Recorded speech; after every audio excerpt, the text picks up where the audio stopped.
Because I heard, Korea doesn't like NTE by a certain someone. That's what I heard, but apparently he was wrong. Again, I guess we're just spewing misinformation. Again. But the lack of real risk takes away a lot of the excitement. And I'm now juggling up to 20 different gacha games every single day. I don't know how he does it. I'll be real. I have no idea how he does it. I'm just doing 2, technically 3. Because of Yu-Gi-Oh! Master Duel, I played like once every 3 days. I don't know how he does it. I just can't. I even go so far as to call myself the god of gacha. Something that other gacha LARPers out there. Dear Diamonds and fellow Diamonds and Earth, OGs know exactly what this was. So it seems to be going down right now over on NTE, but by going down, I mean the game seems to be hitting records for its, for the size of the game. Because if we are to go over here, we have had a little bit of news shared recently.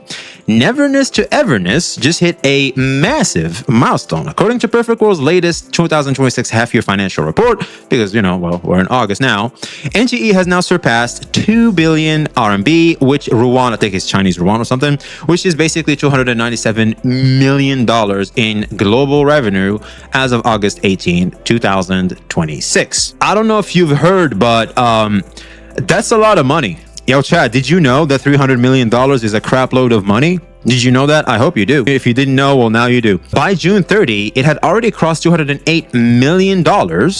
In less than 2 months, it pushed the 300 million mark around the new month. Nearly 60% of that revenue came from Perfect World's official global channels, official PC plus Android. So I guess it doesn't count Steam, maybe? We're not sure. Because it says official PC and Android. So official PC means people like me that use the launcher and Android devices. So it doesn't count iOS and it doesn't count others. Well, hold on. Global launch in April 2026 across many countries/regions and 6 platforms. PC, Android, iOS, Harmony. Korea alone recorded 5 million pre-registrations. Wait, you're telling me Korea likes NTE? Because I heard, Korea doesn't like NTE by a certain someone. That's what I heard, but apparently he was wrong. Again, I guess we're just spewing misinformation. Again. Steam version launched July has already hit an all-time peak of over 12,400 concurrent players with 144 to 260,000 estimated owners. Well, it is a free-to-play game, so who are people on Steam to say no to free milk? Strong early mobile download growth, ranking near the top among open-world titles in its first month. Perfect World noted that the heavy launch marketing spend created a temporary accounting mismatch. Marketing costs are booked immediately, while player revenue is recognized over time. Huge number for a new title. Congrats to the team and the players keeping it alive. So this is actually, I'm glad they mentioned this. Perfect World noted that the heavy launch marketing spend created a temporary accounting mismatch because they've spent a lot of money in the marketing. They didn't really math things properly, from what I understand here. Marketing costs are booked immediately while players' revenue is recognized over time. Yeah, so basically they just counted the cost of marketing, but player revenue wasn't necessarily accounted for. So I guess the numbers weren't really there. But I guess now we finally have a clear vision of basically how much money NTE made since launch. And that's basically pretty much around $300 million. And NTE is not necessarily slowing down. You would think they would calm down from this. Well, they're not, because we just had, for example, today, the announcement of probably one of the most hyped characters in NTE. We have not only Akane Rin coming in the next patch, but also probably the #1 waifu in the game. It's gonna be a hard fight between Hattori, Zankou, and Blackbird. We have Blackbird coming this soon, bro. This soon. Lanko is going to be the most skipped character in NTE history. It's not even funny. Lanko is so screwed. Lanko is going to be the Sagrika of NTE, man. Jesus Christ. They've also made shorts about him. I want to take a look with you guys. We have Akane Rin here. I'm guessing she's gonna use, her guitar and stuff, because Akane, even in the story, she uses music. I think this is a new skin. I don't think this is the skin we've seen her within the story. But yeah, here it is. We got Akane in all of her adorableness and a bit of punkiness, looking at the pants there. Well, by rather pants, I mean stockings there. God dang. And I think we have Blackbird here. Hey, yo, I never seen this before. This one's new to me. Yo, oh, that looks good. The theme.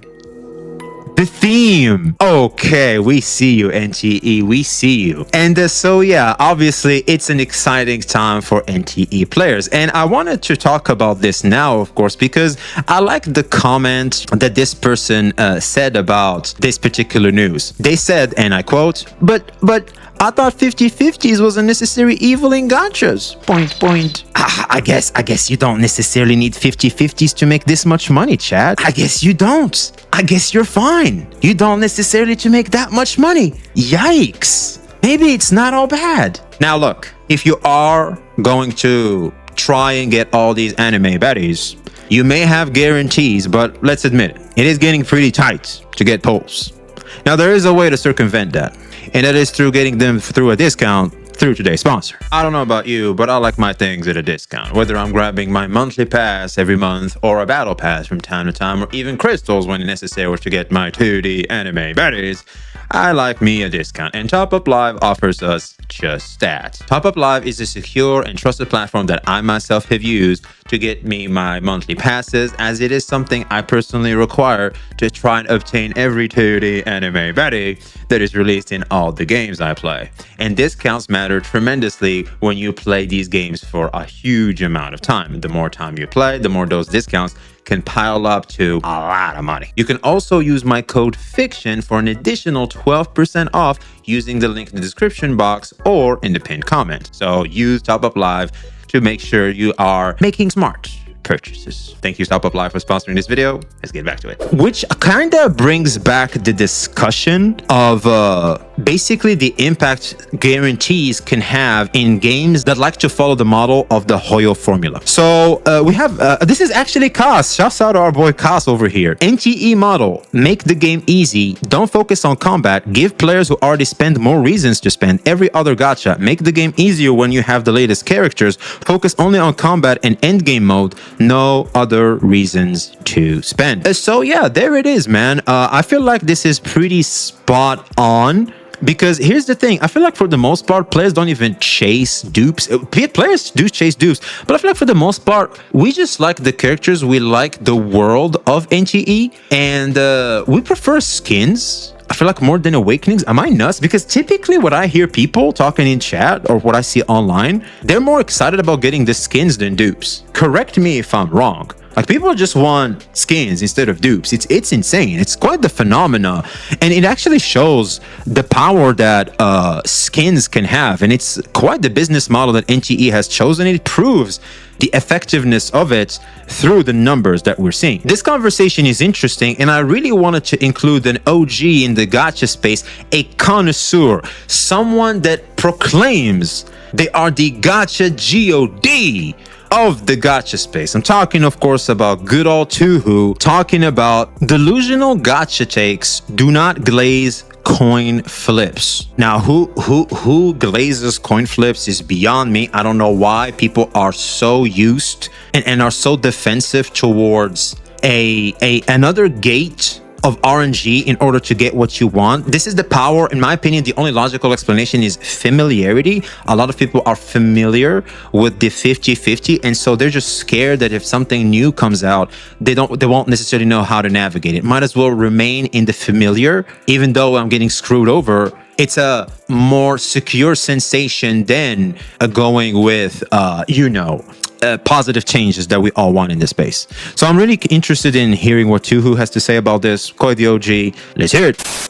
If you enjoy this type of content, make sure to like, comment, subscribe, and turn on the notification bell to not miss any updates. I guess I better go subscribe to VXB Gacha. So it's your boy too. This is a follow-up to a previous video from a few weeks ago where I glazed NTE's gacha for being the best in the business, or at least among the big gachas that are out right now. Exactly. And the reason for this is because on that video, I received this comment. What is it? Allow me to read it out loud for you. I think NTE's gacha system is good overall, but... Okay, so we're making a video because of the one guy. Shouts out to Raiden Impact.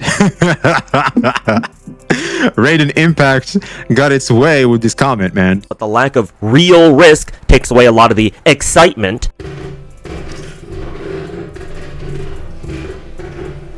Yeah, 50-50 is great because of that dopamine. That's what you get. That's what you get, chat. Oh, man. Bit too safe, almost like a gacha designed for beginners.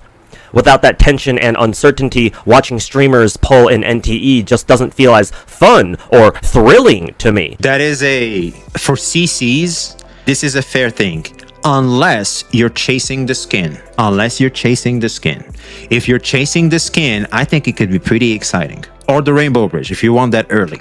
I think that can be pretty exciting. I'm not gonna lie, I have fun with those. Gacha for tourist. I think you meant to say tourists, as in plural. Suffice to say, this take is so delusional that it's made me revive my delusional gacha take series. Because holy crap, how long has it been? Holy moly. Made one of these, like a year? Oh shit, oh, it's almost about to be an exact year. But as delusional as this take is, it's one that I see more and more of the more Yeah, I'm not gonna lie, you see it a lot. And again, I'm dying on the hill of people just, one, they're Gamba addicts, and two, it's the sense of familiarity. time that I spend on gacha Twitter or just gacha social media in general. The most recent iteration of this is this tweet that's gone viral recently where you're given a choice between never losing any more 50-50s or unlimited stamina, and the op says the unlimited stamina is, quote, the only choice here, unquote. Ooh, yikes. I don't know about that one. Because who has time? Because I feel like for the most part, players that play gacha games are more casual gamers. Because if you're going to play games where you can infinitely grind, you're just not going to be in the gacha space. You're just going to be playing MMOs and stuff like that. So it doesn't make any sense for you to want infinite stamina, considering the type of players we usually have in the gacha space. But this maybe just also tells me that maybe a lot of people are just playing these games because that's the only games they have access to. Maybe that's why. They would love to have more gameplay out of these, but they just can't. How about both? Yeah, at that point is just, I think that's the best way to go about it, if you ask me too. And now that I've seen takes like this go around Twitter for so long, I gotta say it how it is, man. If you unironically subscribe to this whole, oh, the coin flip isn't so bad actually mindset, then to me, you must either be a gambling addict who just doesn't know it yet, or you got more disposable income than you know what to do with. In which case, gee, that sure must be nice. Like seriously, just look at the first dude's comment again. Real risk? Excitement? Too safe? A gacha designed for beginners? Oh boy. Tension and uncertainty not as fun or thrilling? Oh boy. And here's the most hilarious part. Gacha for tourists? A Genshin player calling other gacha games gachas for tourists? Like, fucking excuse me? Little bro's got a YouTube profile picture of a character from the gacha from tourists, and he's throwing around this word like he knows shit? Here's the That's that I don't know, that's that tribalism of normies and geeks and stuff. I don't know. I don't know about this one. I'm just gonna, and I'll just let him do his thing, man. I don't know. I feel like I'm not informed enough. Obviously, I'm aware that many modern day gacha players started with Genshin or some other big gacha out there over the years, so I don't want to make fun of this guy too much because it's not exactly his or anyone else's fault for that matter that they started gacha with Genshin. I can excuse at least some of his delusions here because of their ignorance, because they simply don't know any better. But here's the other thing. I've been playing gacha games for the past 9 years at this point, and I'm now juggling up to 20 different gacha games every single day. I don't know how he does it. I'll be real. I have no idea how he does it. I'm just doing 2, technically 3, because of Yu-Gi-Oh! Master Duel. I played like once every 3 days. I don't know how he does it. I just can't.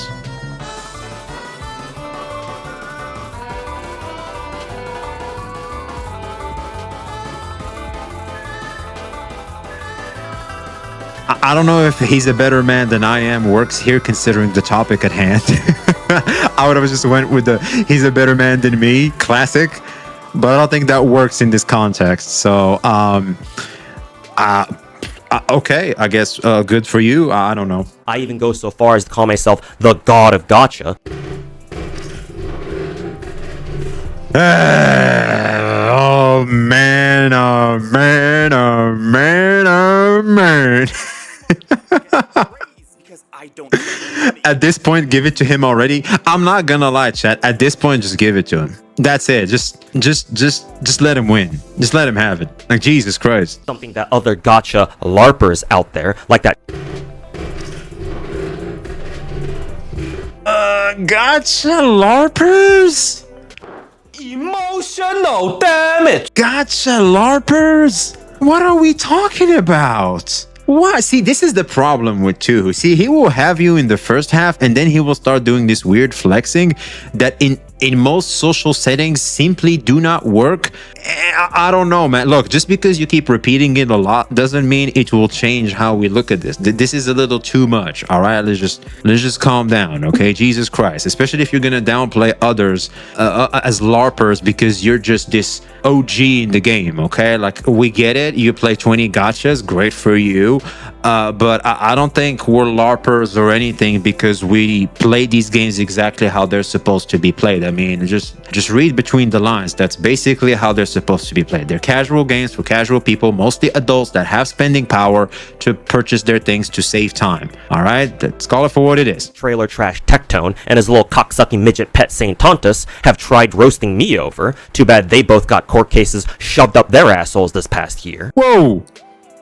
We were just talking about video games that sell anime girls in 50/50s. I thought we were doing a video that was drama-free. How did that show up? I wanted a drama-free video. Notice that when I talked about the success of NTE's numbers, I didn't say anything about regardless of what haters are going to say, because I could include that too. Like, regardless of haters are going to say, the fact is the game's doing great. People are coping. People are just in this smear campaign, and I can bring up Saint and I can bring up X or Y and be like, ha ha ha ha ha ha ha. Look at the data. You guys are so wrong. I didn't do none of that because I actually wanted to, really just focus on the good, focus on the information, be excited about what's happening, be excited as players, nerd it out, and that's it. Now all of a sudden we're talking about court cases and he just used my thumbnail. This is Costa's thumbnail. I recognize it.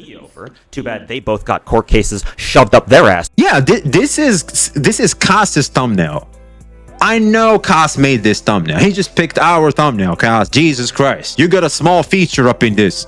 Jesus Christ. This past year, I've spent more time and more money than the vast majority of gacha players out there have ever put into their own gachas, whichever ones they play. And I can confidently tell you that if you are a true fan of gacha games, if you truly appreciate gacha games for the kind of experience that they alone can provide, then eventually you won't put as much emphasis on the gacha itself like that dude from before. Like, yeah, obviously the gacha is a big draw to a lot of people out there. Plenty of people, that write-in guy from earlier included, see the gacha pulling part as an essential part of the overall gacha game experience, especially when they first started playing gacha. When you pull gacha for the first time, it's like the safe version of rolling or something and then smoking it for the first time.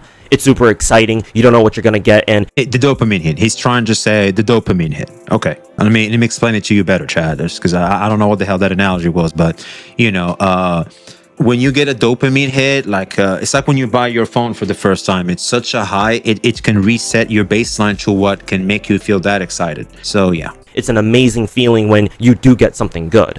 I've been there. I know what that feels like. The gacha part, not the 420 blaze it part. The problem with this is that y'all are focusing too much on the gacha pulling part itself. It didn't take me very long after I first started playing gacha games to get used to pulling. And within like a year or two, for the most part, I stopped caring about the feeling of pulling because outside of like a few lucky moments here and there, everything else about it is pretty damn dull most of the time. And he's totally right on this one. Because here's what I feel like NTE basically shook up this feeling is because it's through the casino. The casino can make the rolling experience feel good. Like in 20 or 30 pulls, like you can get a skin, you can get the umbrella, like, with the glider, stuff like that. It can make the pulling experience exciting. There's the rainbow bridge, especially when you're close to it. It's like, ooh, will I get it? Will I get it?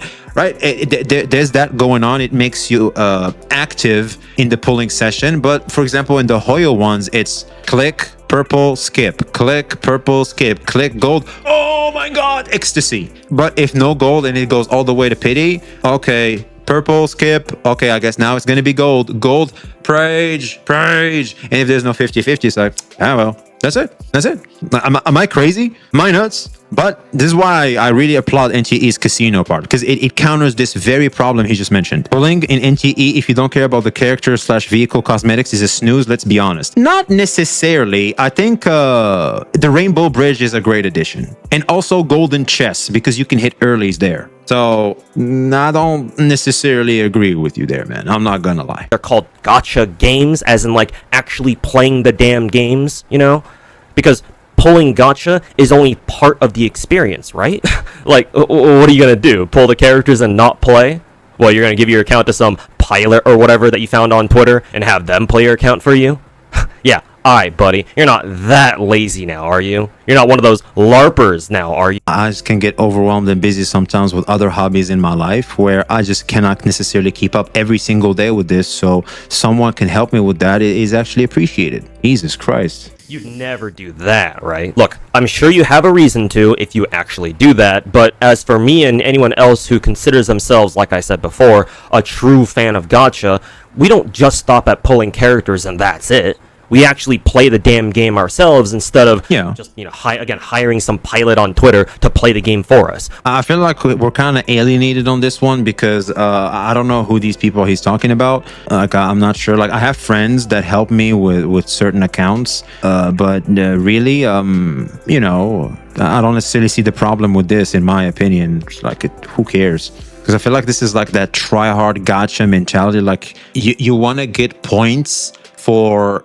playing video games. I don't know, man. It just feels strange to me. Build the characters we pull from gacha, get exploration done if there is exploration, do endgame, etc. It's not that we don't appreciate a good coin flip dub, especially if it's early, but man, there it is. Oh, dude, when it's early, the ecstasy. Comment from earlier reads like the gacha version of some first-time pothead who's barely done a few blunts, and now they're trying to tell you that, I don't know, edibles are some pussy shit, and they don't even know what is. Cause like, no bullshit, if that's how you feel about gacha, why not just go to a casino and start cranking those slot machines like you crank 90s in Fortnite? Because in gacha they're free. That's it. It's because they're free. And the way to obtain the coins is more interactive than like a random RNG game. That's it. All things become clear in the context of gambling. Did you know gambling is free money? Casinos are charities in disguise. That should also give you the same kind of rush, that same kind of excitement, right? Even better than that too, because hey, you can win real money if you get lucky.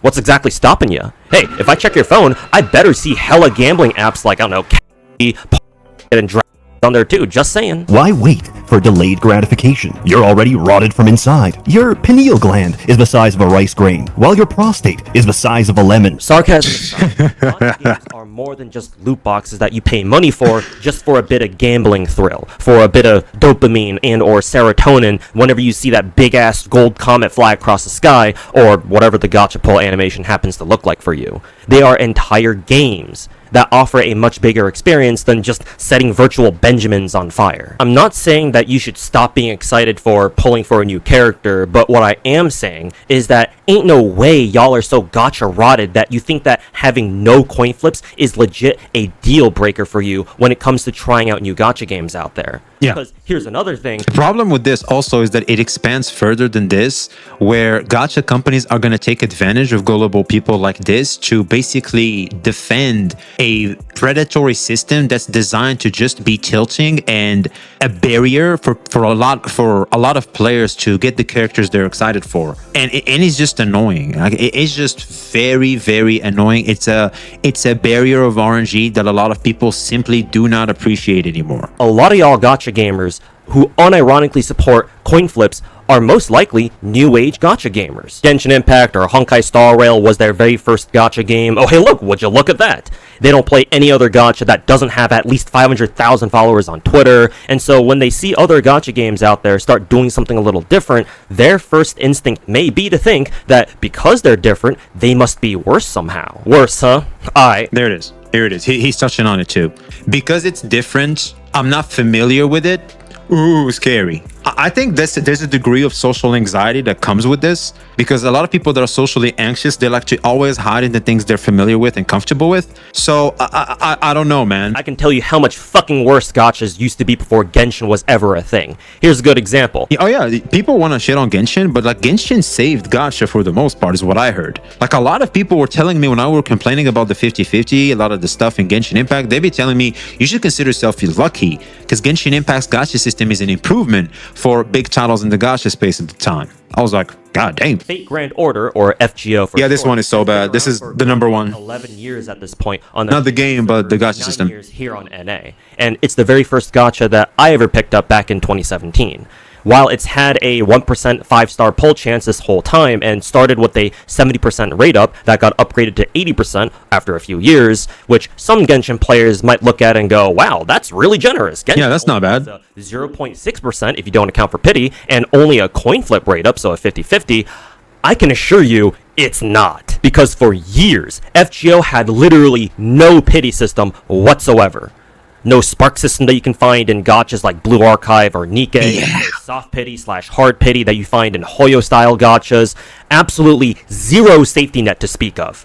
When you pulled on a banner in this game, you were praying to whatever god you believe in that you get lucky and pull that rate up character sooner rather than later, because quite frankly, that was all you could really do. And that's sad, man. Imagine that. That is really sad. That is tough. Personal worst pull in FGO was Summer 1 back in 2018. I was pulling for this character, who I call Tomalance. Summer version of my favorite waifu in this game, just favorite waifu in general across all my gacha games, actually.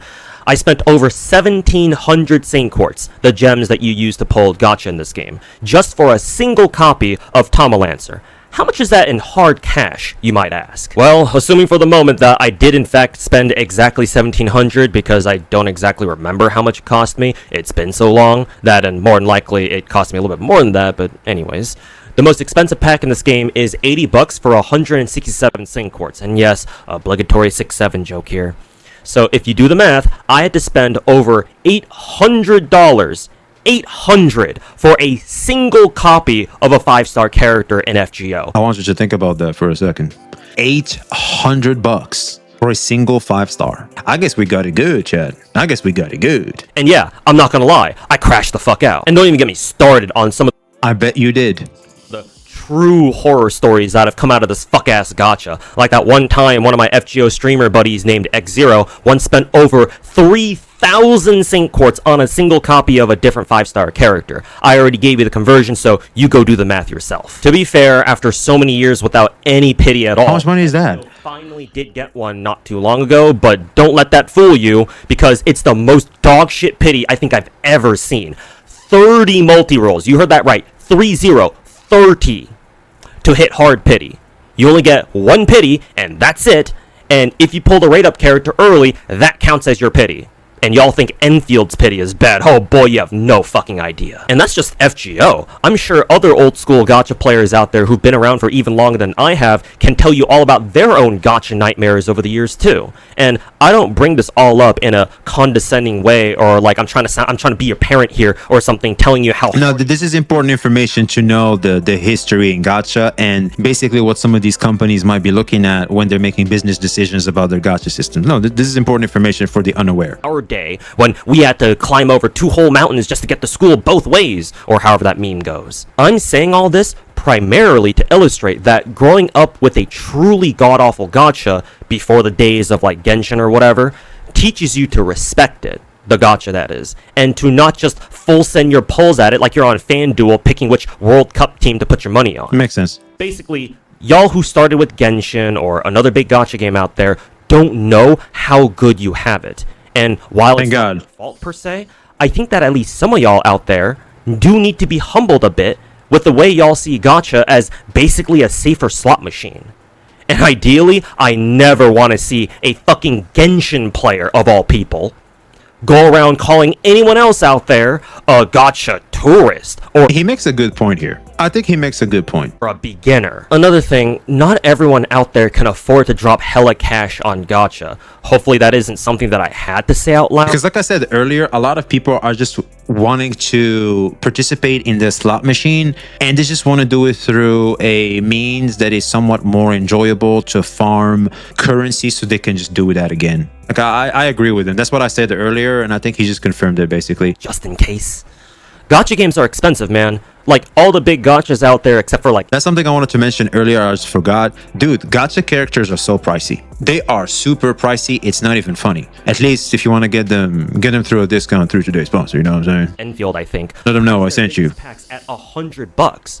Enfield charges only 70, sure, but that's still the same or just about the same price as AAA games these days. And if you're about to say, well, what do you mean you can't afford $100? First of all, sit your fucking spoiled ass, silver spoon shoved straight down your throat looking ass down. And second of all, are you forgetting that people all over the world play gacha games? Yes. Ask the South Americans, for example, how much buying a gacha pack costs for them, where buying a PS5 is still like a full month's paycheck. Well, it converts, so it's somewhat cheaper for them over there, but it's still a lot of money when you consider the, you know, how hard it is to get money over there. So, yeah. Or even more for a lot of people down there. Again, let me bring up that first comment. This dude says a no coin flip gacha like NTE makes it so that it's not as exciting to watch streamers do their own polls or viewer polls. Yeah.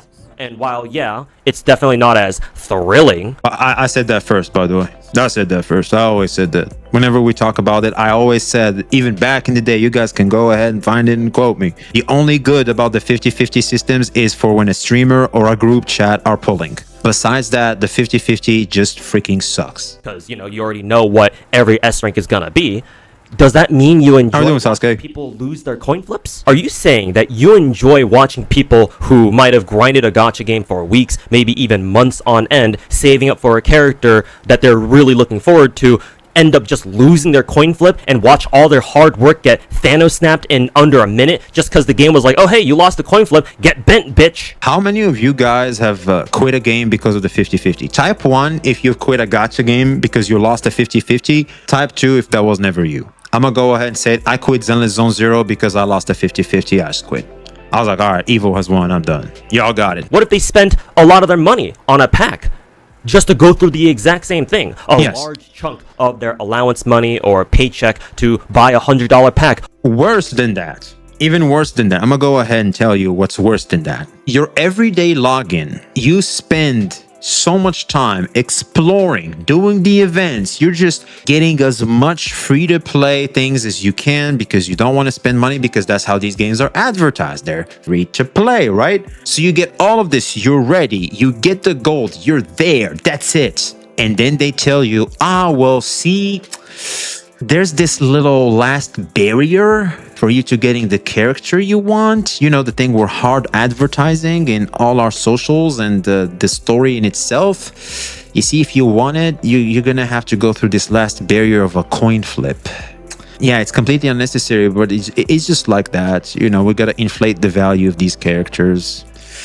You know, and also if you lose, you have a sunk cost fallacy, and we can easily manipulate you to spend more that you're comfortable with for this character that you're already invested in, both emotionally and sunk cost fallacy. So, I don't know. It's just, yikes. Only to lose the 50-50, and they can't spend any more money, and so they're fucked? Maybe I'm just projecting here. Maybe you don't like seeing that. I think the 50-50 is going to be disliked majorly by free-to-play players, because no one knows the hardship of getting currency more than free-to-play players. If you have $50 to spend, you're not necessarily doing all bad. But if you're a free-to-play player, you log in every day, every gem counts, and then you lose it, that is a massive blow to your experience within the game. It is an insane blow. It is a meteor thrown at you. And here's the thing, there's already an easy middle ground, which is exactly what NTE has been applying. Every patch, there's 2 characters being released. You simply give the players the ability to get 1 per patch. It's also very important for characters to get a new character, because that's what refreshes and gives the players more things to do in the game, especially post-game players, which just is majority who we're talking about here. it just makes total sense for them to give you at least one character per patch. So if they don't want to get rid of the 50-50, up the amount of currencies we can get free to play, I don't care. Just do what you gotta do, but just get rid of the 50-50 in my opinion. It's that simple. Either, and it's just the pure thrill of seeing what the gacha may or may not give you that you care about here. But I don't know about you, but I genuinely want everyone to pull the characters they want. And Exactly. for me, that far outweighs any like personal enjoyment that I might get out of watching gacha streamers do gacha pulls. I Fair. don't want to see people put in so much effort into their gachas grinding for characters only to get cucked by some fucking dumb shit 50-50. I've been there myself too many times to count by this point. It fucking sucks. Yep. I'm lucky enough to still get most of the characters that I want. Me by too. being able to spend money to finish the job if need be, even if I lose. Yeah, I can't necessarily do that, can I? Not everyone else out there Well, I can, but I'm just not comfortable with doing it. is. Besides, the main selling point of gacha games Unless I'm is not sponsored, of course. gacha itself, but rather the characters that you're pulling. Because if not for the characters, why would you even play gacha games to begin with?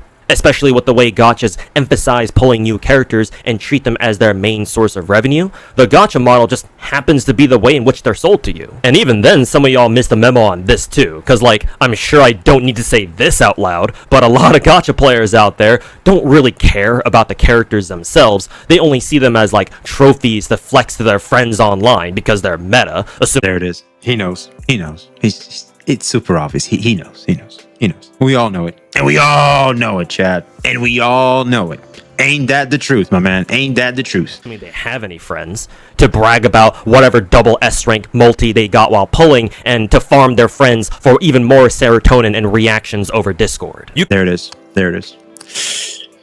Doesn't take a genius, does it? can see this with how so many gacha players out there only care to pull the meta characters, or even worse, how so many of them don't even play gacha games because they actually enjoy them, but only because their friends on Discord or even in real life play them and they just want to fit in and have something in common with them. Yeah, a lot of people do that. I've seen people behave like this a lot. League of Legends, Counter-Strike, like since the old days, like people will just start playing a game because their group of friends is playing that. So yeah, it's gonna be like that. And this kind of behavior puts them at risk of becoming, as our write-in friend from earlier so graciously put it, tourists in gacha games. And God knows, I know damn well how many tourists we have in the gacha scene, though for a lot of them, I'd go a step further and call them squatters instead. This is where I bring up that second tweet again, the one where Op chooses the I'm confused. Like, is being a tourist or a squatter or whatever bad? Because I don't necessarily think that's a big deal.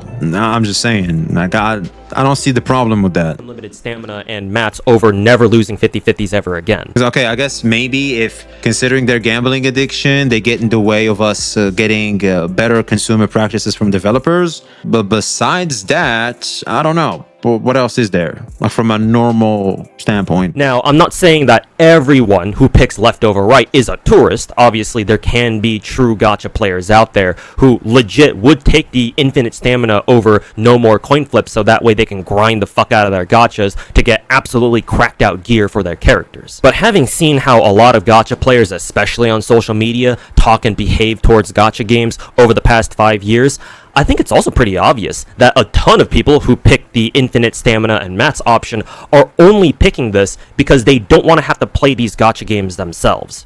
Because they only care about the gacha. They only want to engage with the exciting stuff, right? Okay. That being the gacha, and never have to deal with the boring stuff, that being Okay. actually grinding for The grind, the process. People don't want to do the process anymore. They just want to get the hit. Makes sense. Sure, that is definitely a modern problem and a first world problem we have nowadays. 100%. Yo, chat, type 1 if you're aware of this, type 2 if you're not aware of this. Because I feel like this has been a conversation going on online for quite some time now. Let's call it for what it is. Like, I've seen this conversation a lot. In other words, the real tourists like them are only here for the spectacle. They're only here for the thrill, not because they truly appreciate the whole gacha experience. That's why a lot of them hire pilots to grind their gachas for them, because the only effort they care to put into them is what? Clicking those $100 packs a few times, clicking on that pull gacha button a few times too. Oh, and maybe go through story too, I guess. I'll give them that. It's no wonder then that so many, frankly, dog shit gacha takes like this one that made me make this video in the first place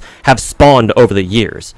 Obviously, it's not just the Hoyotards here who crank out, bad gacha takes all day. Just look at the Wuwa shills on Twitter too, for example, especially with their, just buy a baseline $2,100 PC excuse for why Wuwa runs like ass. But no matter where these gacha takes come from, as someone who's heavily invested into not just one gacha, but a lot, like more gachas than a lot of y'all can even name. More to the point, I'm more so invested into the entire genre of gacha games as a whole. Okay.